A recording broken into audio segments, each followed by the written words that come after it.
Hello everyone, welcome to Ambition Law Institute. I am Astha Singh and yet again we are back with another video. So as हमारी legal maxims की जो series है वो on going है और अब कुछ ही रिमेनिंग मैगजिम्स बचे हैं, तो फटाफट से हम कुछ ही वीडियोस में अब सारे मैगजिम्स जो हैं वो कवर कर लेंगे.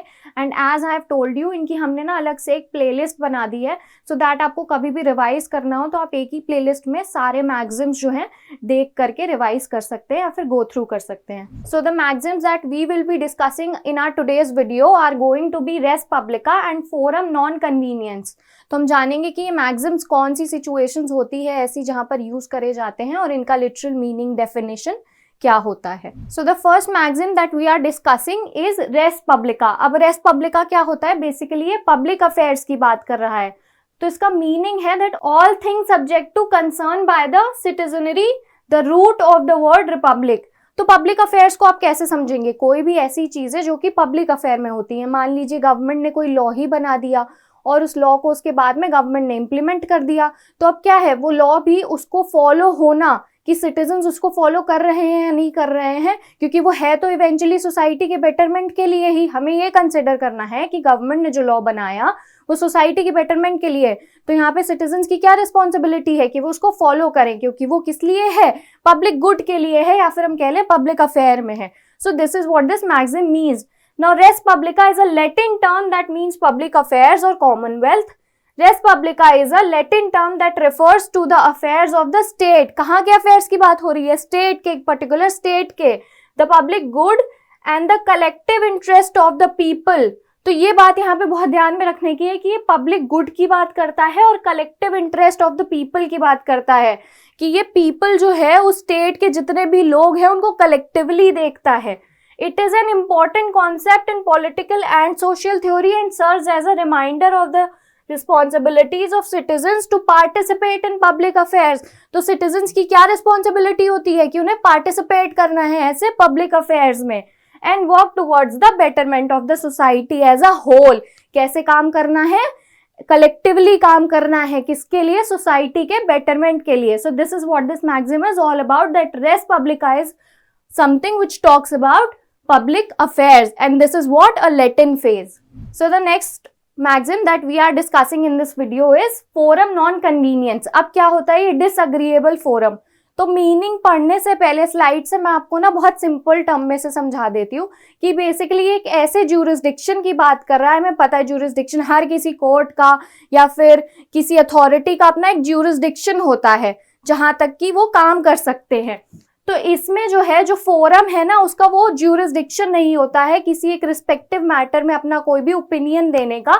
तो उसे क्या करा जाता है, जिस फोरम के पास में उसका ज्यूरिसडिक्शन होता है वहां पर ट्रांसफर कर दिया जाता है. तो बेसिकली यहाँ पर ज्यूरिसडिक्शन की बात होती है कि डिसअग्रीएबल फोरम के पास में कोई जो एक ऐसा फोरम जो कि डिसअग्रीएबल है और वहां पे कोई ऐसा मैटर चला गया है जो उसके ज्यूरिसडिक्शन का नहीं है.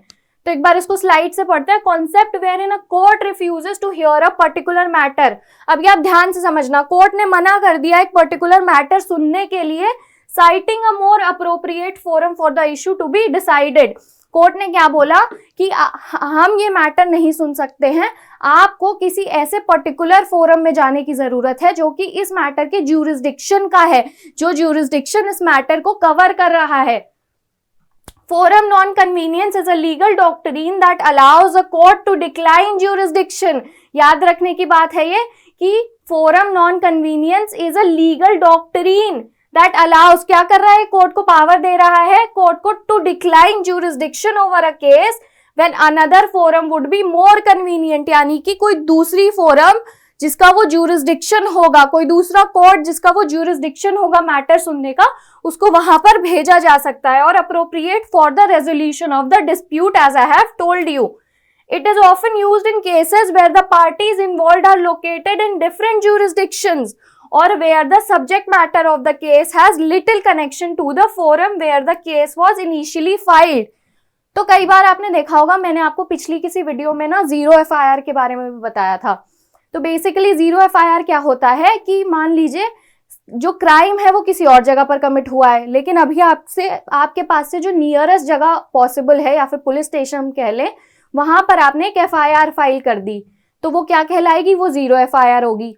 तो उसकी जो प्रोसीडिंग होगी वो कहाँ होगी, प्रोसीडिंग होगी जो प्लेस ऑफ इंसिडेंट है ना वहां पर। तो आपने एफआईआर करवाई एक जगह पर, एक पुलिस स्टेशन पे जो आपके पास से, जहां पर भी आप हो वहां से नियरेस्ट था, तो वो हो गई जीरो एफआईआर। लेकिन उस इंसिडेंट की जो जिस कोर्ट में प्रोसीडिंग होगी वो जो प्लेस ऑफ इंसिडेंट था वहां से होगी। तो क्या हुआ इससे, अब वो जीरो एफआईआर को उस पुलिस स्टेशन से दूसरे ज्यूरिसडिक्शन में ट्रांसफर कर दिया गया। क्यों, क्योंकि वो उसका अप्रोप्रिएट ज्यूरिसडिक्शन है। तो this is what this maxim is all about, that disagreeable forum, कि ये क्या दे देता है, ये कोर्ट को एक राइट दे देता है डिक्लाइन करने का किसी भी डिस्प्यूट या मैटर को, क्योंकि वो अप्रोप्रिएट ज्यूरिसडिक्शन नहीं है उसका। तो वो क्या करेगा, उसे ट्रांसफर कर देगा उसके अप्रोप्रिएट ज्यूरिसडिक्शन में। So this is what this maxim is all about. Okay everyone, so that's it for our today's video, and I really hope that this video was informative for you, and I will see you in our next video. Thank you so much for watching.